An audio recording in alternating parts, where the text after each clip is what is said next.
আমাদের পরে প্রথম নামাজ ফরজ হয় নাই, আমাদের পরে প্রথম রোজা ফরজ হয় নাই, আমাদের পরে প্রথম পর্দা করা ফরজ হয় নাই, আমাদের পরে হালাল ব্যবসা প্রথম ফরজ হয় নাই। বলেন তো সর্বপ্রথম যে ফরজ হয়েছে সেই কাজটার নাম কি? বলেন, পারবেন কেউ? প্রথম ফরজ কি? এই তো পড়লাম, ইকরা বিস্মি রাব্বিকাল্লাযী খলাক। পড়ো তোমার প্রভুর নামে। কে বলছেন? আরো জোরে বলেন, কে বলছেন? আল্লাহ বলছেন পড়া ফরজ করেছেন। কি করেছেন? পড়া। নামাজ তো আরো পরে যে ফরজ, রোজা তো আরো পরে ফরজ, যাকাত আরো পরে যে ফরজ, কিন্তু দিন কায়েমও তার পরে যে ফরজ। প্রথম ফরজ পড়ো। কি বলেছেন? পড়লেই এ জাতি পরিবর্তন হয়ে যাবে। সুবহানাল্লাহ বলেন। আপনি পড়লেন না, আমি পড়লাম না। কিছু মানুষ কি বলে জানেন? বলে ওরে বাবা ওইসব ওই বেশি ওই বক্তৃতা শুনতে হবে না, জুমার দিন শেষে যাবে না, ভালো হবে না। ওই হুজুর কি বলবেন ওই জেনে আমার যদি না মানতে পারি তো আমার গুনাহ হবে না। এরকম বুকার শহরে আমরা আসি না নাই? কিন্তু আল্লাহ যে আপনাকে প্রথম প্রশ্ন করবেন তুমি পড়ো নাই কেন? তোমাকে তো আমি পড়তে বলেছি। তোমার কি আমি এই কোরআন দিয়েছি খেলা করার জন্য নয়। এই কোরআন পড়বা, কোরআন অনুযায়ী তোমার জীবন গঠন করবা। এটাই যদি করতে পারো তুমি জান্নাতের মধ্যে চলে যাবা। জোরে কোন সুবহানাল্লাহ। এই কোরআন না থাকলে আপনার আমার কোনো দাম নাই, 4 আনা পয়সা। বিশ্বনবী সাল্লাল্লাহু আলাইহি ওয়াসাল্লাম বলেছেন, ইন্নাল্লাযী লাইসা ফি যাওফিহি শাইয়্যুম মিনাল কুরআনি কাল বাইতিল খরিব।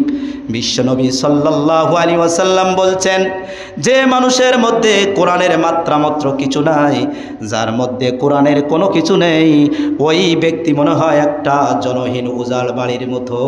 কে বলছেন? কে বলছেন? যার মধ্যে আল্লাহ না, আল্লাহ রসুল বলছেন, যার মধ্যে কোরআনের শিক্ষা নাই ও যেন একটা জনহীন উজাড় বাড়ির মতো। বলেন তো একটা বাড়ি যদি 2 বছর ফেলায় রাখা হয় ওই বাড়িটার অবস্থা কেমন হয়? বলেন। আমি তো এখানে 2 দিন না থাকলে এসে দেখি শিশুর কথা মতো সব পুড়ে গেছে। এসে আবার 2 দিনের মধ্যে একটা বাড়ি যদি 2 বছর ফেলে রাখা হয় ওই বাড়ির মধ্যে পোকামাকড়, ছাপ, বিচ্ছু এবং কি জেন ভূত সব বাস করা শুরু করে দেয়, নোংরা হয়ে যায়। ওই বাড়িটি আর বসবাস করার উপযোগী থাকে না। থাকে নাকি? বিশ্বনবী এইভাবেই উদাহরণ দিলেন।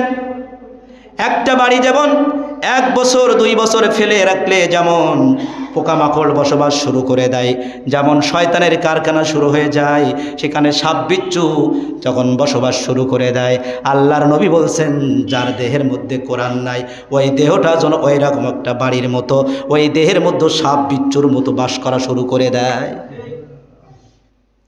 আমার কথা এটা? কার কথা? শুধু তাই নয়, আপনি ইংরেজি জানেন ভালো, আপনি ম্যাথমেটিক্স অঙ্ক জানেন ভালো, আপনি সায়েন্সের সাবজেক্টগুলো ভালো জানেন। আমার আল্লাহর নবী বললেন কোন মানুষ যদি কোরআন যার দেহের মধ্যে নাই, আমি বিশ্বনবী বললাম ওই ব্যক্তি সবচেয়ে বড় আহাম্মক। কার কথা? যার মধ্যে কোরআন নাই, যার মধ্যে কোরআনের শিক্ষা নাই, ওই ব্যক্তি সবচেয়ে বড় বুকার, বড় আহাম্মক। আপনি জানতে পারেন ভালো ইংরেজি, আপনি জানতে পারেন ভালো বাংলা, আপনি জানতে পারেন ভালো বিজ্ঞান, হ্যাঁ ওটা জানেন, ওর পাশাপাশি যদি কোরআন আপনার ভিতরে না থাকে, আল্লাহর নবীর ভাষায় আপনি সবচেয়ে বড় বোকা।